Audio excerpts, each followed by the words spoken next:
Tonight on KGW News, 7 days of non-stop emergencies, long shifts, and dangerous conditions. There's a lot of tired faces around here, but I think behind those tired faces are some pretty big smiles. We check in on the first responders helping the rest of us get through these winter storms.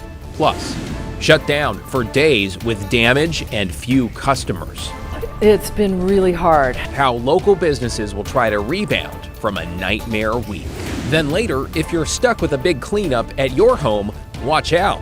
People definitely see an opportunity to cash in when a storm blows through. The red flags to look out for to keep from getting ripped off. Thanks so much for joining us on this Friday night. I'm David Molko. After a week of snow and ice, no power for tens of thousands, and major damage for some, it is the question we all seem to be asking tonight. Is it finally over? And who better to answer that than Chief Meteorologist Matt Zaffino. Matt, it has been such a slog. Yeah, it's been a really rough week, very trying on many, and it continues for many as well. Now, it's over for a lot of people, but not for everybody. There's still parts of Portland that are frozen and still dealing with that cold east wind. In Portland right now, 37 degrees, some breaks in the clouds. I saw the moon out earlier. And the winds at the airport have eased. They're only down to 9 miles an hour, but other places still seeing stronger winds, notably Troutdale. But that east wind spreads out across parts of southeast Portland, and it gets bound up by really the West Hills down towards Mountain Park. But this whole area still experiencing cold temperatures and an east wind. It's 33 in southeast Portland, 31 out by I-205 and I-84. In Happy Valley at 29, I know you're still dealing with that strong east wind too, and it's cold and frozen. Over on the west side, faring a bit better, mainly above freezing here. And once you get beyond the West Hills, that east wind doesn't have the reach that it once did. So conditions quite a bit nicer as you go farther away from the gorge. Some other temperatures for you. As I mentioned, Happy Valley 29, Westlands at 32, but Sherwood and King Steady are above freezing, even above freezing in Troutdale right now, but not in the gorge. Look at this. It's 22 in Parkdale, 22 in Trout Lake, Underwood 26, Hood River at 28. And this is going to be the problem area over the weekend. Now, no watches or warnings in the Portland area, but in the gorge, and now this includes parts of the western gorge all the way up to Corbett. So from Corbett east to Hood River, winter storm watch up towards Trout Lake and certainly up towards Parkdale. We've got concerns for freezing rain beginning tomorrow afternoon and continuing into Sunday, well into Sunday. We'll have those amounts for you in a bit. But for Portland, many of the side streets are already frozen right now, will remain that way overnight. Cold winds ease late tomorrow, especially on Sunday, and the slow gradual melting will continue. And coming up, we'll explain the turkey rule, why the thaw is so slow. David? Wish it would go faster. Yeah. Thank you, Matt. All right, we'll continue our storm coverage in just a moment, but first to some breaking news. It's coming in from southeast Portland tonight, where a man was shot and killed. He was found this evening in the parking lot of a motel on 82nd Avenue near Flavel Street. So far, police have not made any arrests or released any information about a suspect. New tonight, the wind is still whipping out in East Multnomah County. You can see that from this video of a house on fire in Gresham. The home on Northeast Wendy Lane is a total loss. We're in Gresham and the wind is whipping quite a bit, and I was a little afraid about not only them, but also the other neighbors on either side. Well, fortunately, the fire did not spread to those other homes. Nobody was inside the house that caught fire. No word yet on a cause. So beyond calls for fires over the last week, there have been those for toppled trees, down power lines, flooded businesses, and so many more. The list goes on. And you know what? Some of you asked us to highlight the work of first responders and frontline crews, including utility workers, doing their jobs in these challenging conditions. Alma McCarty joins us live now with their stories. Alma? Yeah, David, I spoke with some essential workers this afternoon, both firefighters and those utility crews, who tell me that they really do prepare for situations like this. It's really their time to shine. But after days upon days of work and a record number of calls, they are understandably worn out. And all these icy conditions that we've seen have certainly provided some unique challenges for them.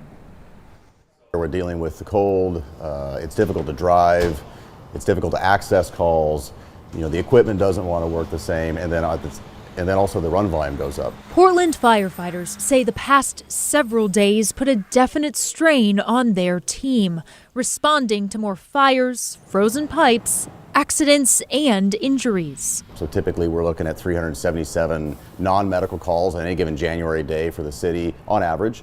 Now we're looking at anywhere from 600 to 900. It's been challenging. We're getting tired, but I think that we also have been relying on our daily routine to keep us going. We love the job. We love coming here and doing this. This is fun for us. It's a different job every day, so we wouldn't trade it for anything, but it does take a toll on you. The firefighters from Northwest Portland's Station 3 tell me although exhaustion's setting in, the life-saving work is still worth it. It's very tiring. I mean, there's a lot of tired faces around here in the morning and really through the day, but I think behind those tired faces are some pretty big smiles because you get to do what you signed up to do, and there's some purpose in when we go out. Across the area, line workers and power crews echoing that feeling. Doing this part right here, storm work, is probably my favorite part of my job. Like after a while, it gets, you're done, you're ready to go, but it's definitely exciting. Service workers for Clark Public Utilities in Vancouver say it's gratifying to get the power back on for customers. There's a larger amount of people that are super grateful for what we're doing right now, which is rewarding to us doing it, right? I mean, it kind of just makes it all that much easier for us at the end of the day. Even when conditions become dangerous. All these trees are loaded with ice and snow, so once that wind hits, there's like matchsticks. I think this particular ice storm, there's only, in my 20 plus years here at the utility, there's only been one other time where the ice has been worse than this one, and that was back in 2004. But this has definitely caused more of an issue for us this time around.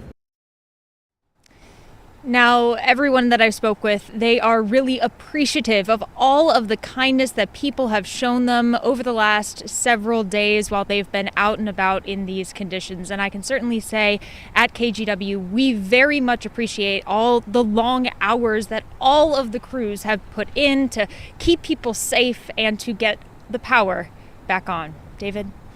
We certainly do, and I appreciate the work of all of our reporters and all of our photojournalists. So behind the camera tonight, thank you, Nick Bieber, and Alma.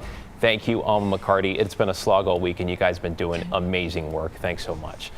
All right, when it comes to power outages, crews are still working to get the lights back on. According to PGE's outage map, they're down to about 14,000 customers impacted. Believe it or not, that is a huge improvement from this morning when we were close to 60,000. Of course, for those who are still waiting, some for 6 days now, these repairs just cannot come quick enough.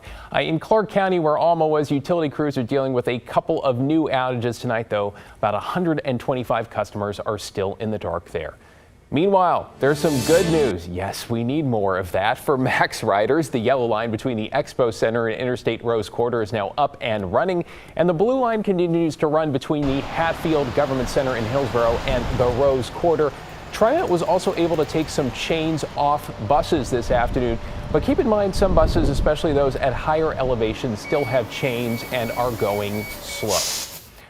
All right, we've talked a lot about people's homes, but so many businesses all over the area have also been impacted by this series of storms. We had snow, then we had ice, then we had more ice. Some closed their doors because of that, some no power, some no water, and others were damaged seriously. Catherine Cook got a look tonight at how a few stores are handling it.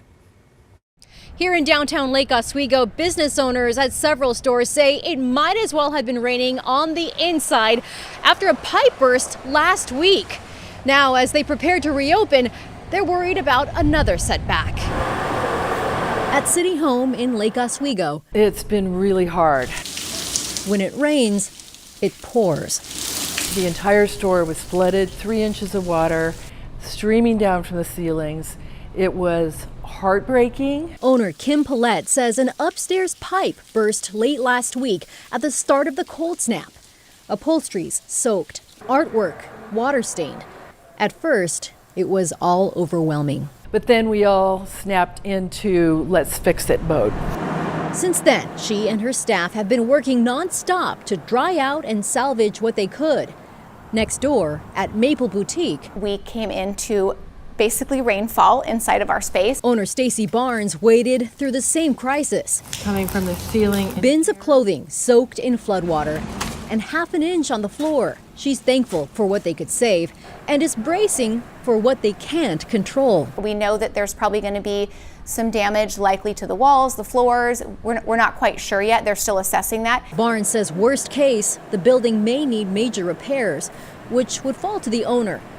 But that would also mean her business and others would likely have to close again for a time. She says that's why this weekend is so critical. We are going to temporarily open back up for the weekend because we miss our customers. It's been over a week since we've seen them. Barnes says customers will get a $20 gift certificate with every purchase. And at City Home, they'll offer everything in the store, damaged or not, at half off. Both business owners overwhelmed by the community support. Especially here in Lake Oswego, the trees falling on people's homes. What they want to do is support the business. People reaching out to want to help, and it's been such a blessing. In Lake Oswego, Catherine Cook, KGW News.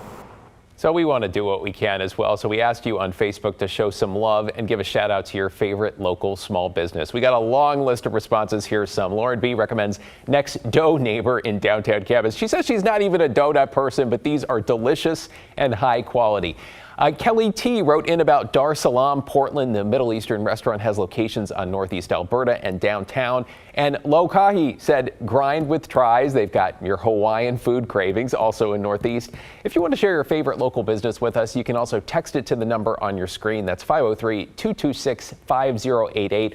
And check out the KGW Facebook page to see others' recommendations and give them some love and support if you can. You are watching KGW News, and straight ahead at 11 on this Friday, cutting out the scammers, how you can make sure the contractor you're hiring to clean up from these winter storms is legit. But first, we're off to the Cascades for your ski report.